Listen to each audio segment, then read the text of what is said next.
Alright, so how to fix lag and stutter in Schedule 1. First, go ahead and open up Steam. And then I want you to come here to the top left and click on Steam again, right? Now I want you to go ahead and click on Settings right here. So once we're in the Settings interface, what I need you to do here on the In-Game tab, right? I want you to look for In-Game. You'll see it right here in this panel here, okay? On the list of options here, you'll see In-Game. What I need you to do is first disable this. Disable the enable the Steam overlay while in game.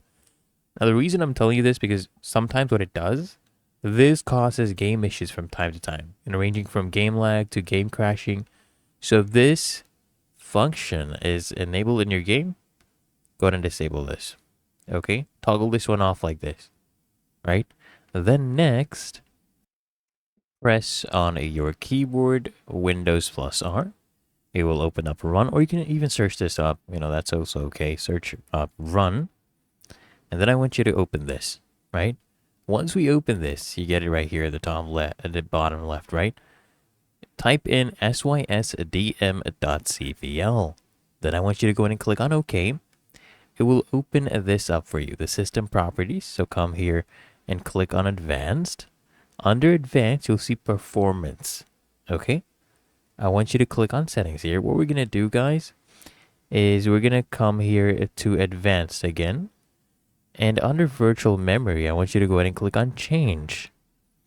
So I want you to set a virtual memory. What is recommended?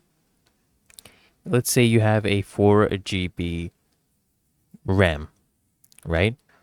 Then what you do is set a virtual memory. You're allocating your storage space to virtual memory so that the game can store some of the cache files and things like that. So it gives less load on your current RAM. So you're creating virtual memory, okay?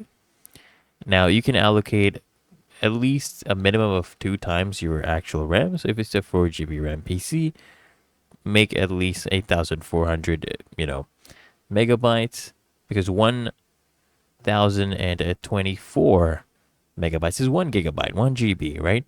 And this one, you can put it up to 4 times your current RAM, okay? Set it, put the amounts, click on set, and then click on OK. And then you can try launching the game, and you should not have any issues. So I hope this helped, and if it did, consider smashing the like button, as well as subscribing to Smart Solutions, and I'll see you in the next one.